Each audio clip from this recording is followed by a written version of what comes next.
If you're a permanent resident of Canada or a Canadian citizen and want to find out whom you can sponsor as part of the family class, then this video was for you.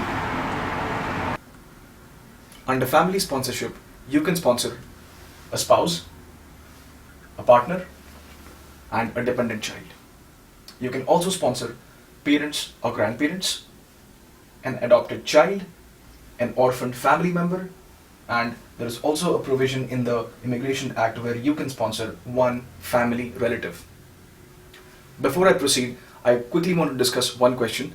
Someone had asked in the comment section that, hey, what if I am a permanent resident of Canada and I want to sponsor my brother or my sister? Can I do that? So the answer is yes and no, both.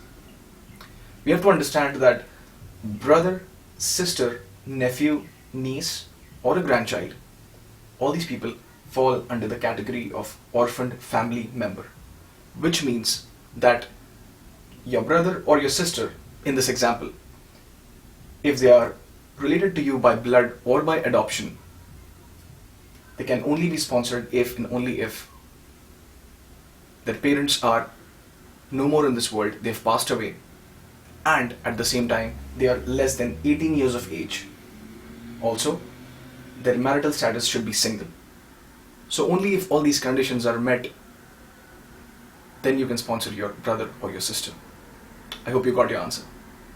Now, speaking of partners, there are two types of relationships. One is common law relationship and one is conjugal relationship. Now, I've highlighted this section over here. We'll be discussing the details about spousal relationship or common law or conjugal relationships in the next video. So stay tuned for that. Now let us try to understand the definition of dependent child. Someone who is less than 22 years of age is considered to be a dependent child. Few years ago it used to be 18 years of age, but after that they changed it. What if someone is more than 22 years old? If someone is more than 22 years old, he can be considered as a dependent child if and only if he is financially dependent on his parents and at the same time he has an ongoing physical or a mental condition because of which he is dependent on his parents. Okay. Now speaking of this section, other family member, you can sponsor one family relative irrespective of his age, and he should be related to you by blood or by adoption if and only if there is no other living relative whom you could sponsor.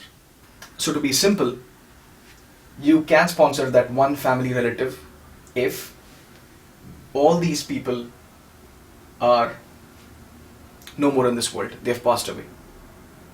So that's the provision for this category. I hope you got a gist of whom you can sponsor when it comes to family sponsorships, and stay tuned for the next video where we will discuss about partners and spouses.